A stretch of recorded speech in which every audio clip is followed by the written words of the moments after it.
Hey everyone, welcome back to the channel. If you're new here, my name is Iris and I'm an incoming freshman at Stanford University studying computer science and economics, but now it's a little bit TBD. So we will see. Subscribe to follow the journey to see whether or not I changed my major 67 times, as I said in my Instagram post, which you can also follow me at. I guess before we really dive into it, I want to make a huge disclaimer that this video is not intended to stress anybody out. So if you feel like you're gonna get stressed by watching this video, please exit, go watch some other things that will empower you and make you a better version of yourself. But I'm making this video because I'm hoping that for underclassmen or anybody who is not really sure about what to do in high school and want to get into a good college, that this can provide more information in a process that doesn't seem very transparent. As you're watching this video, please keep in mind that everything I'm saying is my personal opinion, but I'm forming these opinions from my personal experiences. So I applied to college twice. The first time I got rejected, the second time I got accepted, and I think some of the stuff I changed in between made a difference, and as well as like how I told my narrative in my second application.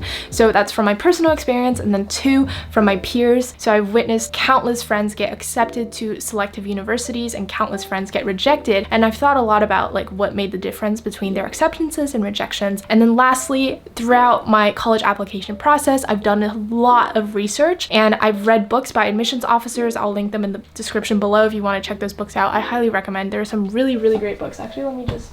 So this one is almost like my favorite. So it's written by a college admissions officer, I believe Dartmouth or something, but it says Ivy League admissions officer, and such a good book, not only on writing the college essay, but also on like the admissions process and like how admissions officers are reading your essay. So it kind of gives you the perspective of an admissions officer. So yeah, I've read these admissions officers' books, blogs, so many websites online. So I've done a whole lot of research into the college application process. And so it's from these 3 factors: personal experiences, what I witness in the world, and admissions officers' words, that I am forming these opinions. Without further ado, let's get into it. So the first worst activity for your college application would be sports. So unless you are going to be a recruited athlete, I think sports is a huge time commitment, and it's very hard to make a huge impact in sports because you're mostly playing at a district level, maybe at the most the state level. That's just how, at least in the US, most of the sport leagues are organized. It's really hard to play at the national level, and if you are playing at the national level, then you are probably going to be a recruited athlete. So I'm just kind of talking about like varsity or JV sports here. Like unless you are playing at that national or international level, like you're on Team USA or something like that, I think sports are a little bit of a waste of time just because of how high the time commitment is and how low impact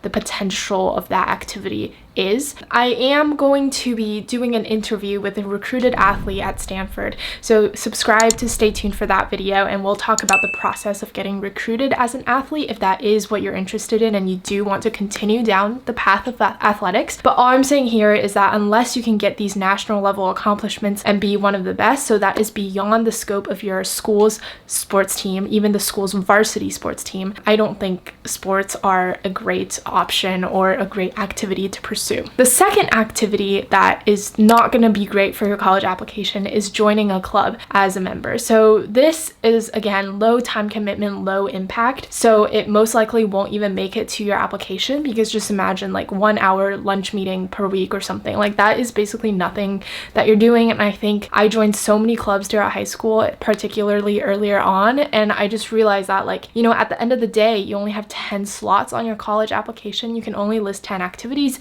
And when I was working on my college applications, I had like 25 activities or something, and I ended up just having to scratch 15 of those. And so it just felt like it wasn't really part of my narrative. I was there just because of FOMO almost, because like all my friends were doing that club. So I think don't get pulled into the social aspect of joining clubs, because a lot of your friends will do a club and then you feel like you should do it too, and then you just throw in like a couple hours every week to each club, and they kind of add up, you know? It's almost like personal finance. Like every little bit of time adds up to something big. So kind of cut out these little expenses of time that you don't need to be spending. So don't join any club just as a member. If you do join a club, join it with the intention to become club captain, leader, or officer, or anything of that sort. All right, the third activity that I think does not look great on your college application is volunteer hours. So this is something I get in the comments so often, is people asking, how can I get volunteer hours? And the first misconception I want to debunk here is that colleges do not require you to have volunteer hours to apply or get get in. So many students get into selective schools without having any volunteer hours. Okay, so you do not need these.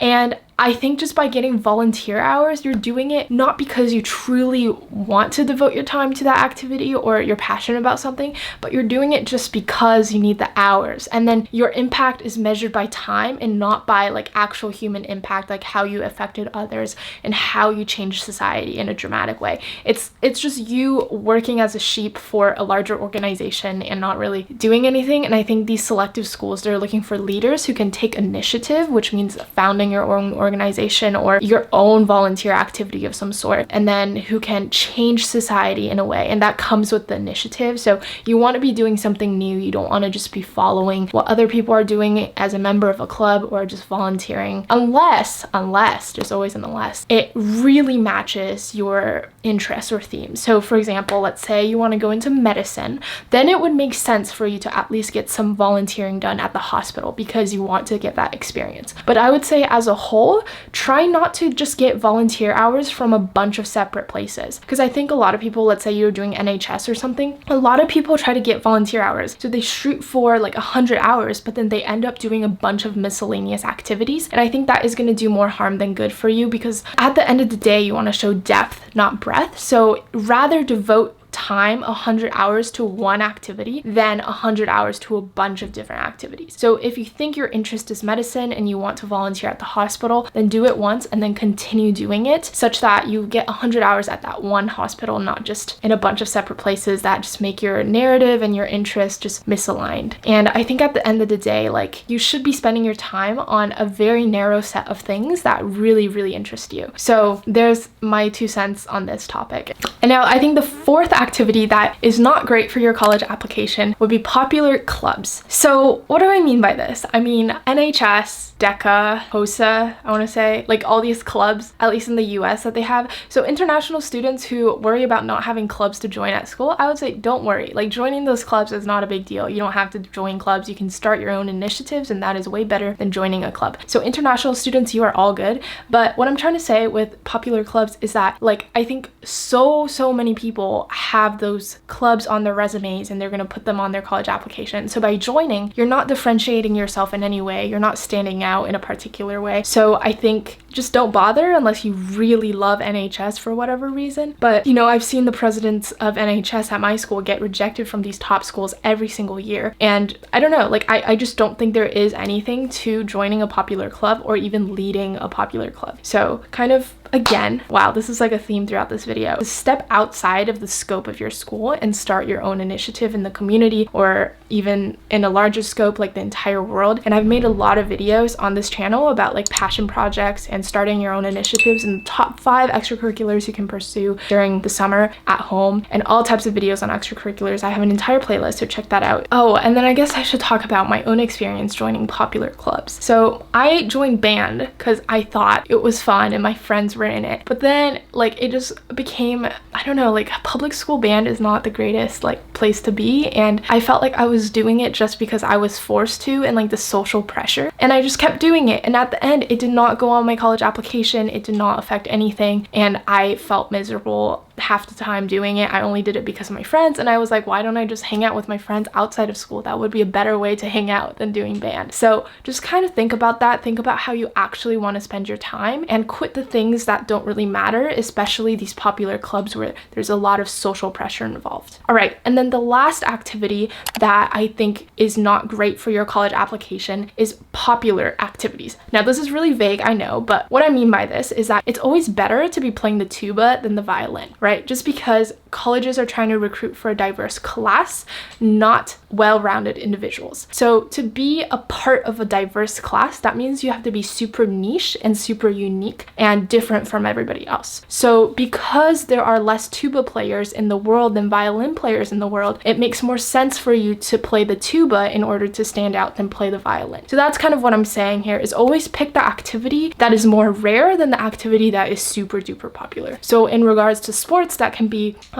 what is this new sport I learned the other day? It's called vaulting. Yes, and if you don't know what that is, it's where you're on a horse and you're doing like acrobats on the horse. I only learned of this because someone in my Stanford class this year did vaulting in high school, and I was like, holy crap, what is that? That is so cool. And I think she just brings that diversity to Stanford because she's probably like the only person who is doing vaulting in our class. So always choose like a really wild sport like vaulting over like a really popular sport like soccer, just because it's a whole lot easier for you to stand out in vaulting than soccer. So that is basically it for the video today. I hope you enjoyed. Give it a thumbs up if you learned something new or enjoyed the content, and give it a thumbs down if you didn't, because that helps with feedback. And as always, please leave feedback or questions in the comments. It really helps me make future videos and just kind of adjust my own video styles to make better content for you guys. I think that is it. Is that it? I think so. Now I think I'm gonna go out for a run. So it was great chatting, and I'll see you guys next time. Bye.